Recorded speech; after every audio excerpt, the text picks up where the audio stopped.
Pendant mon enfance, je suis passé à côté des grands classiques de chez Disney que vous avez certainement tous vus. Et allez savoir pourquoi, c'est une fois passé la barre des 30 piges que je me suis dit que ce serait pas mal de les mater. Il y a quelques semaines, j'ai regardé Alice au Pays des Merveilles et ce dessin animé n'a strictement aucun sens, ou peut-être que son sens est caché.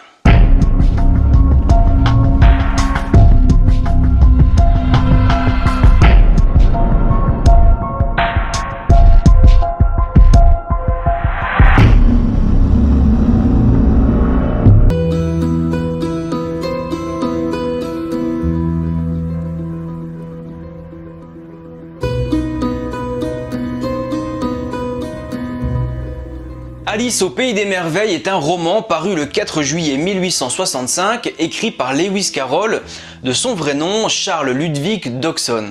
L'origine de cette histoire est tout à fait sympathique. Le 4 juillet 1862, soit 3 ans avant la parution du livre, Lewis et son ami Robinson Duckworth emmènent 3 filles de 8, 10 et 13 ans faire un petit tour en barque et un pique-nique. Non, ce n'est pas ce que vous croyez. Ces 3 jeunes filles sont les enfants d'Henry Liddell, un ami de Lewis et doyen du Christ Church College, dans lequel Lewis est professeur de mathématiques. Pour divertir les 3 petites filles pendant qu'ils naviguent sur la rivière, Lewis leur raconte des histoires tout aussi loufoques les unes que les autres, qu'il invente au fur et à mesure de la balade.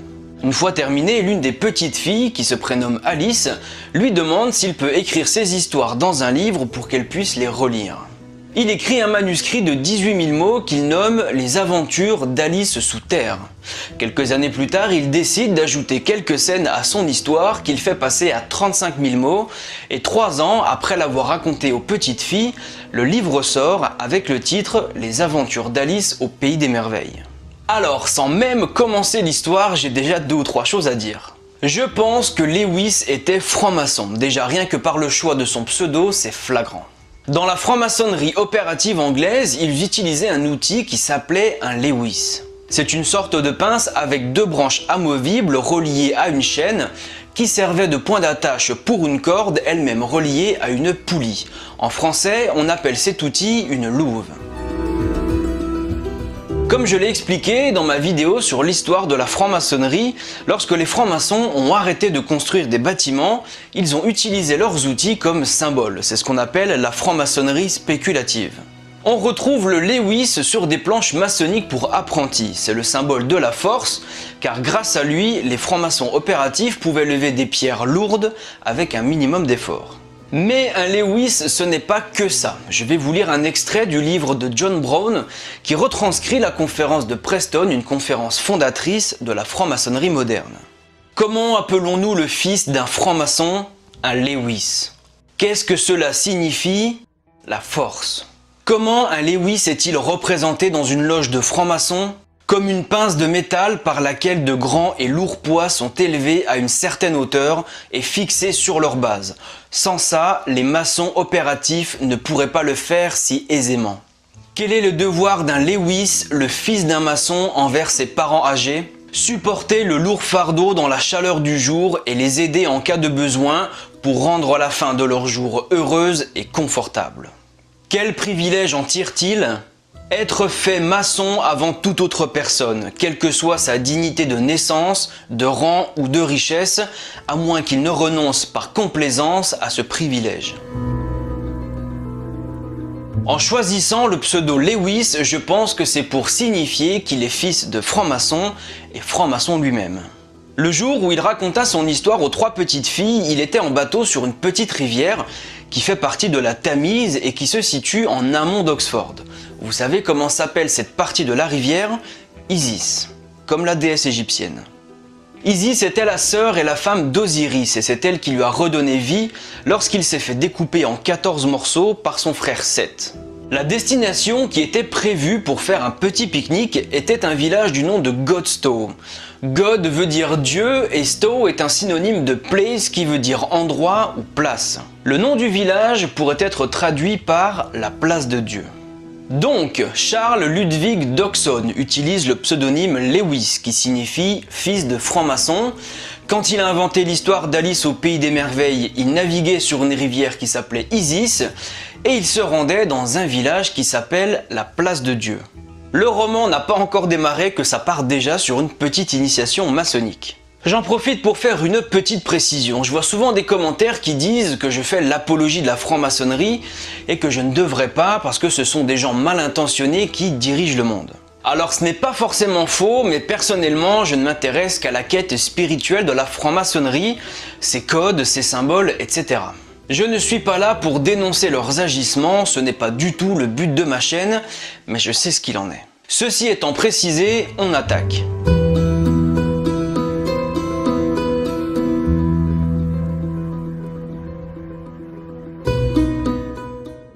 Le pape était accoutumé à vivre Dans un parc bucolique, la maman d'Alice lui fait une leçon d'histoire avec un livre qui n'a ni texte ni image.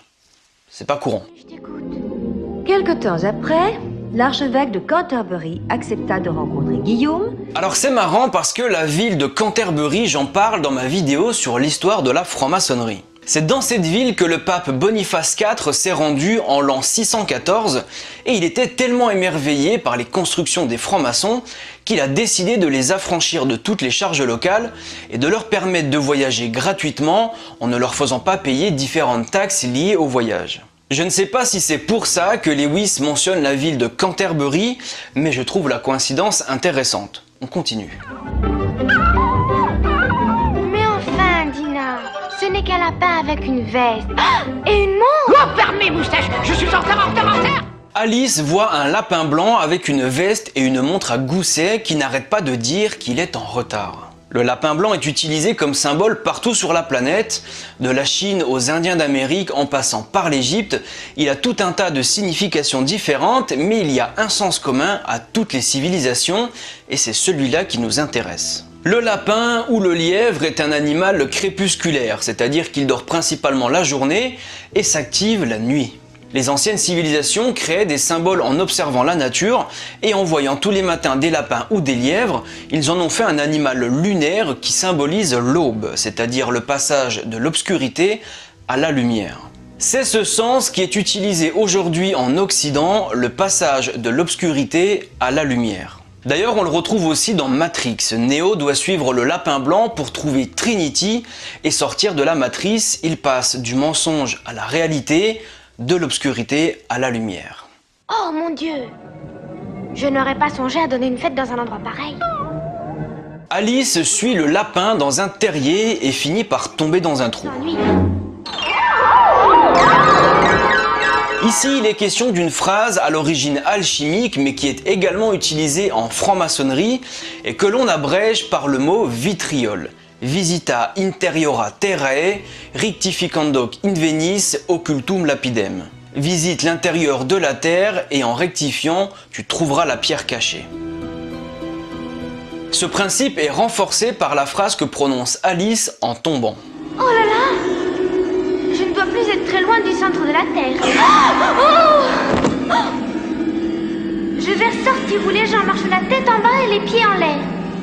Évidemment, c'est une phrase métaphorique, n'essayez pas d'aller au centre de la Terre, vous risquerez de vous brûler. Il s'agit d'introspection, c'est à l'intérieur de vous-même qu'il faut plonger. Très curieux. Alice arrive ensuite devant une porte trop petite pour elle. En franc-maçonnerie, on appelle ça la porte basse, et c'est un symbole très riche. Le profane doit se baisser et se courber pour entrer dans la loge, c'est un signe d'humilité, mais elle évoque également l'égalité. Cette porte agit comme un maître étalon, tous les maçons doivent passer par là, elle met tout le monde au même niveau. La porte symbolise aussi un point de contact entre deux mondes et un changement d'état. Il y a un état avant et après la porte.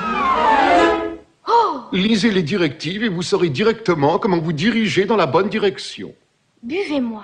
Sur les conseils de cette porte, elle boit une potion qui la fait rapetisser et mange un gâteau qui la fait grandir. Mais Dieu seul sait ce que ça va donner. C'est la métaphore d'un concept qu'on trouve en franc-maçonnerie et qui est résumé de cette façon. Ce qui est abaissé sera élevé, ce qui est élevé sera abaissé. C'est une phrase qui est faite pour les apprentis maçons et l'objectif est d'abaisser certaines choses comme l'ego pour laisser grandir d'autres choses comme l'empathie. Il est intéressant de noter que pour passer cette porte, Alice n'a pas eu besoin de récupérer la clé qu'elle avait oubliée sur la table. Par contre, elle est passée par l'eau.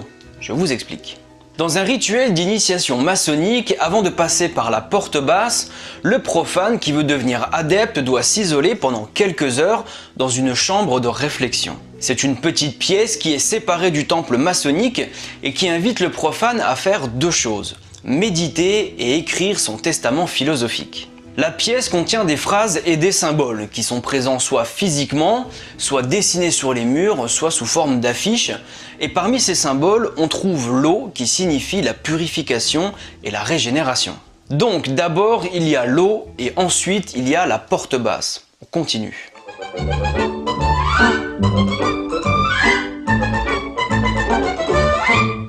C'est logique. Une fois de retour sur la terre ferme, Alice rencontre deux personnages, Tweedledee et Tweedledum, qui incarnent le principe de polarité. Dans la culture populaire, les noms Tweedledee et Tweedledum sont synonymes de deux personnes qui ont une apparence et des agissements identiques. En français, on pourrait traduire ça par bonnet blanc et blanc bonnet. Dans la philosophie hermétique dont s'inspire la franc-maçonnerie, il y a 7 principes universels, dont celui de la polarité que voici. Tout est double, toute chose possède des pôles. Tout a deux extrêmes. Semblables et dissemblables ont la même signification. Les pôles opposés ont une nature identique mais des degrés différents. Les extrêmes se touchent, toutes les vérités ne sont que des demi-vérités, tous les paradoxes peuvent être conciliés. Ça fait un peu pompeux comme ça, mais ça signifie simplement que tout ce qui existe possède un opposé et que rien ne peut exister sans son opposé. Vous savez définir le froid parce que vous connaissez le chaud et inversement. En revanche, si le froid n'existe pas, eh ben le chaud non plus. Le chaud et le froid sont un seul et même concept, la température, mais à des degrés différents.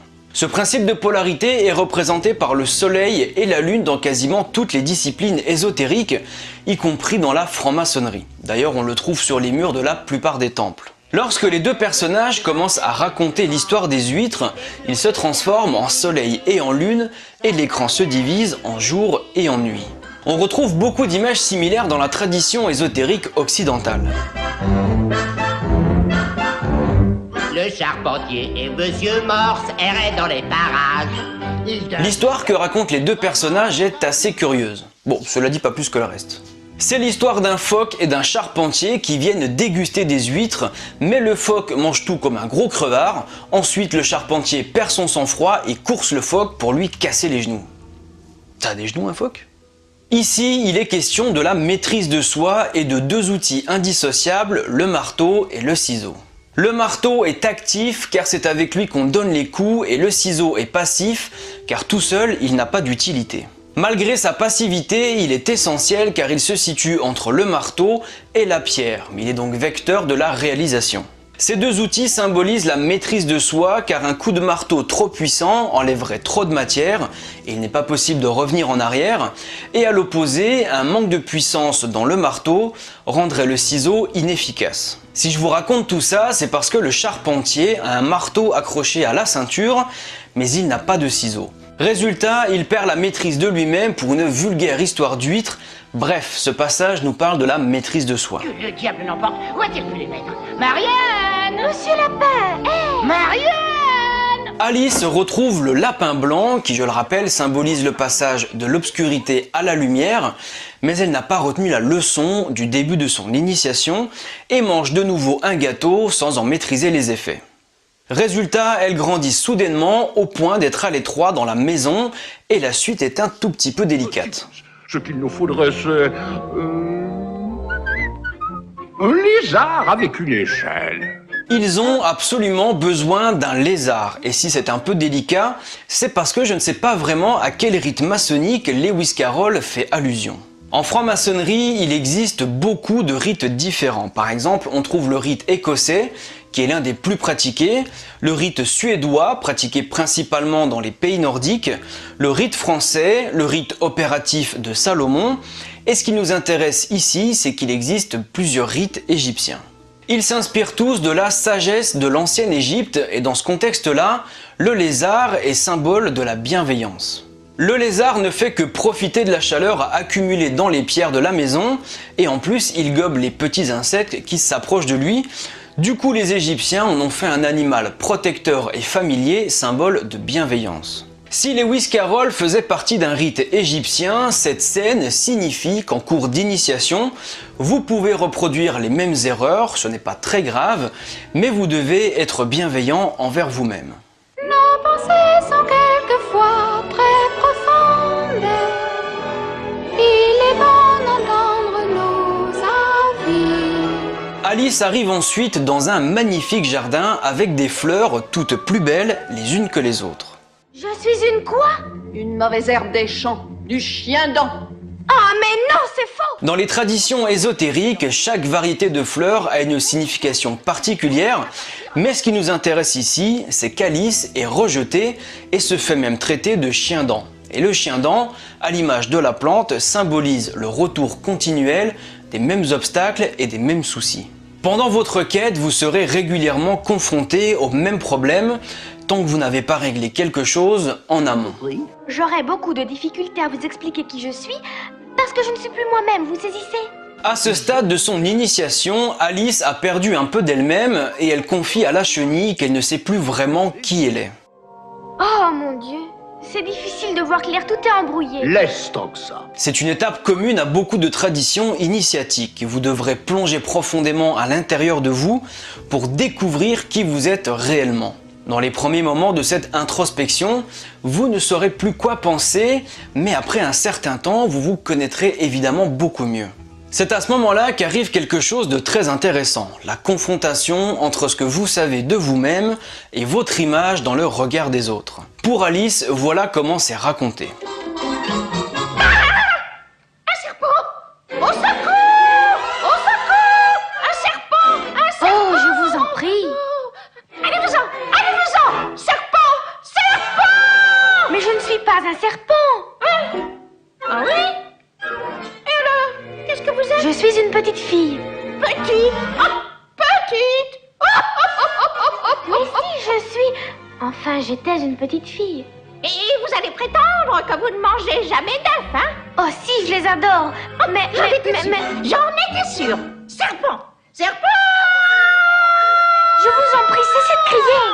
L'oiseau pense qu'Alice est un serpent, alors qu'évidemment, elle est convaincue d'être une petite fille et pas un serpent. Mais quand l'oiseau lui demande si elle mange des œufs, Alice répond oui, et aux yeux de l'oiseau, cela fait d'elle un serpent. Ici, c'est un enseignement intéressant qui nous est livré, et plus profond qu'il n'y paraît. Personnellement, je passe pas mal de temps à faire mon introspection, et je pense plutôt bien me connaître. Il y a encore quelques zones d'ombre et des choses que je n'assume pas, mais globalement, je pense bien me connaître. De temps en temps, on me livre un regard extérieur sur ma personnalité, que ce soit des proches ou des gens que je connais peu, et bien régulièrement, ce qu'on me livre est en désaccord total avec ce que je pense être. Au début, j'essayais de me justifier et d'argumenter pour démontrer que je me connaissais mieux que les autres ne me connaissaient, mais j'ai très rapidement compris qu'il ne fallait pas chercher à avoir de l'emprise sur ce sujet. Imaginez 2 secondes qu'Alice et l'oiseau tentent d'avoir un débat. Du fait qu'Alice mange des œufs, elle sera toujours considérée comme un serpent par l'oiseau. Pourtant, Alice est profondément convaincue qu'elle est une petite fille et non pas un serpent. La discussion n'aurait évidemment aucune issue, il y aura toujours un décalage entre ce que vous pensez être et ce que les autres perçoivent de vous. Je pense que l'idéal est d'écouter les autres et de comprendre ce qui les amène à penser ça, mais surtout ne pas prendre les choses personnellement. Le but étant de devenir la meilleure version de soi-même, le regard des autres doit vous aider à y arriver. Où en étais-je?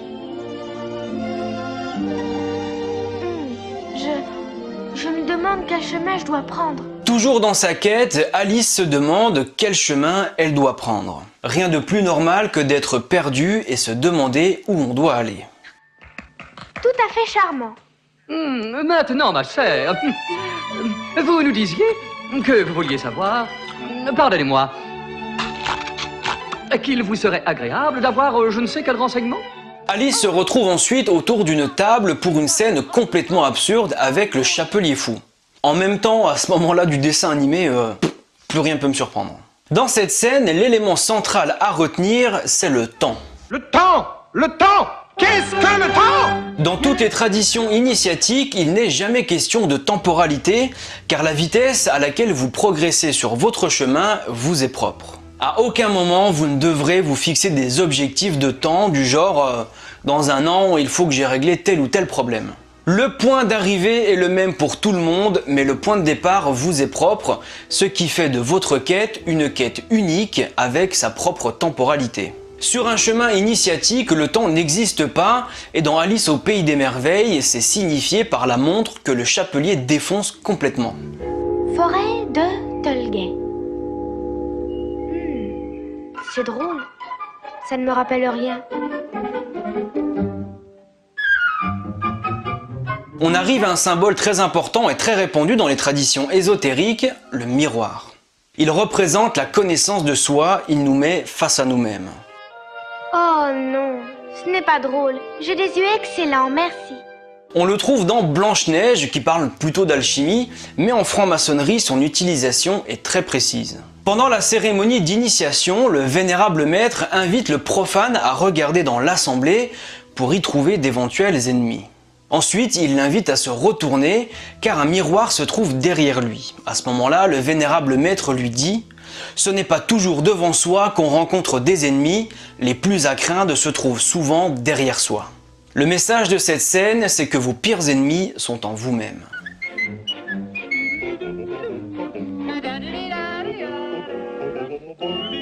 Alice tombe ensuite sur un labyrinthe. Tout comme le miroir, le labyrinthe est très utilisé dans le symbolisme des quêtes initiatiques et il représente le voyage que vous devrez accomplir à travers les épreuves et les difficultés de votre propre existence. Baignons les roses en rouge et pleurons du fond du cœur. Pour finir, Alice arrive dans un royaume tout à fait curieux où elle voit des cartes en train de peindre des roses blanches en rouge et dans lequel il y a une reine qui veut couper la tête de tout le monde. Qu'on leur coupe la tête!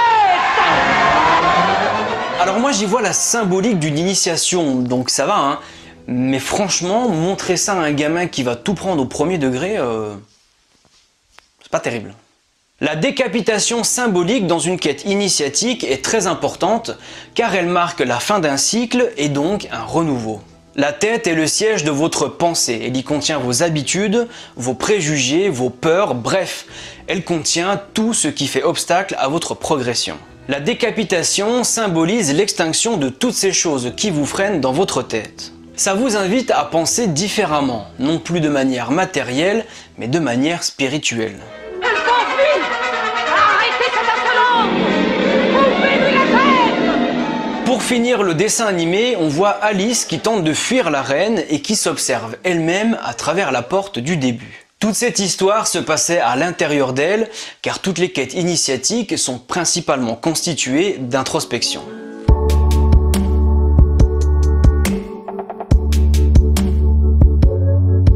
Bon, c'était un petit peu dense en information, alors on va se faire un petit résumé pour clarifier tout ça. Juste avant le début de votre quête initiatique, il va y avoir un élément déclencheur qui va vous conduire de l'obscurité à la lumière. Ça peut être la rencontre d'une personne, un déclic intérieur, un événement fort, bref, quelque chose qui va vous mettre sur votre chemin, et ici c'est symbolisé par le lapin blanc. Le début de votre quête commence par le vitriol qui signifie en français « visite l'intérieur de la terre et en rectifiant, tu trouveras la pierre cachée ». Dans le dessin animé, c'est imagé par Alice qui tombe dans le terrier. Il s'agit évidemment d'une métaphore qui vous invite à plonger en vous-même, c'est-à-dire à faire votre introspection. Il va falloir de l'humilité, symbolisée ici par la porte basse, qui vous invite à vous courber et surtout qui met tout le monde au même niveau. Ensuite, les différents changements de taille d'Alice vous indiquent que certaines choses devront être abaissées pour laisser la place à d'autres de grandir. Par exemple, il faut abaisser l'ego et les émotions pour laisser de la place à l'empathie et à l'amour. Il faudra également se purifier et se régénérer. C'est symbolisé par l'eau et en franc-maçonnerie, on appelle ça l'épreuve ou le voyage de l'eau. Comme il s'agit d'un symbole, la purification est immatérielle. C'est dans la tête que ça se passe, pas la peine d'aller prendre une douche. Ensuite arrive l'enseignement de la polarité symbolisé par Tweedledee et Tweedledum. C'est un principe universel qu'il est important de comprendre, peu importe la tradition dans laquelle vous vous trouvez. En franc-maçonnerie, on retrouve ce principe exprimé de plusieurs manières, mais la plus courante, c'est le soleil et la lune. Il faudra également travailler sur la maîtrise de soi. Dans le dessin animé, c'est représenté par le charpentier qui perd son sang-froid quand il apprend que Lotari a mangé toutes ses huîtres et Camoulox. La maîtrise de soi en franc-maçonnerie est symbolisée par le marteau et le ciseau qui sont deux outils indissociables. Le charpentier n'ayant que le marteau, il perd la maîtrise de lui-même. Ensuite, vous allez reproduire les mêmes erreurs qu'au début de votre quête. Ce n'est pas forcément un problème, par contre, vous aurez besoin de bienveillance envers vous-même, rien ne sert de vous juger. Dans le dessin animé, c'est Alice qui mange une nouvelle fois un gâteau, alors qu'elle n'en maîtrise pas les effets, mais comme dit le dodo, nous avons besoin d'un lézard, symbole de la bienveillance. Les mêmes obstacles reviendront sur votre chemin, c'est normal. Tant que vous ne les avez pas réglés en amont, ils reviendront toujours. C'est imagé avec Alice au milieu des fleurs qui se fait traiter de chien-dent, une plante qui revient sans cesse et dont il faut toujours s'occuper. Pour ceux qui se posent la question, dans la version originale, elle se fait traiter de weeds, ça signifie mauvaise herbe, la symbolique est la même. Vous allez ensuite douter de vous-même, c'est la scène dans laquelle Alice dit à la chenille qu'elle ne sait plus vraiment qui elle est. Vous allez devoir vous confronter à votre propre image dans le regard des autres. C'est le moment où Alice est prise pour un serpent par l'oiseau parce qu'elle mange des œufs alors qu'elle est convaincue d'être une petite fille. C'est à ce moment-là que vous allez douter du chemin sur lequel vous vous trouvez. Après une longue introspection, c'est difficile de voir une image de soi dans le regard des autres qui est différente que l'image que l'on a de nous-mêmes. On pense bien se connaître et voir une image de nous différente dans le regard des autres, ça fait vraiment douter et je sais de quoi je parle. C'est une séquence assez courte dans laquelle Alice se demande quel chemin elle doit prendre. Une fois que le doute s'estompera, vous commencerez à prendre conscience de la temporalité de votre quête. Une quête initiatique ne se fait pas en 1 an, en 15 ans ou même en 40 ans, elle dure le temps nécessaire. C'est la scène dans laquelle le chapelier fou et le lapin se demandent qu'est-ce que le temps et qu'ils détruisent littéralement une montre. Une fois que les doutes sont effacés et que la notion de temps est bien assimilée, vous pouvez vous lancer dans la véritable compréhension de vous-même, c'est la scène avec le miroir. Vous allez faire un long voyage au sein de votre propre existence et dans le dessin animé, c'est figuré par le labyrinthe. La toute dernière étape, c'est la décapitation tant demandée par la reine. Symboliquement, ça veut dire que vous allez perdre tous les blocages qui viennent du mental pour pouvoir penser de façon spirituelle et non matérielle. Voilà les grandes étapes d'une quête initiatique telle qu'elle est pratiquée au sein de la franc-maçonnerie. Ce sont des repères qui servent à garder le cap sur votre chemin. Comme c'est une quête personnelle dans laquelle vous devez apprendre par vous-même, j'ai volontairement laissé des symboles de côté pour ceux qui auraient envie de creuser un peu plus.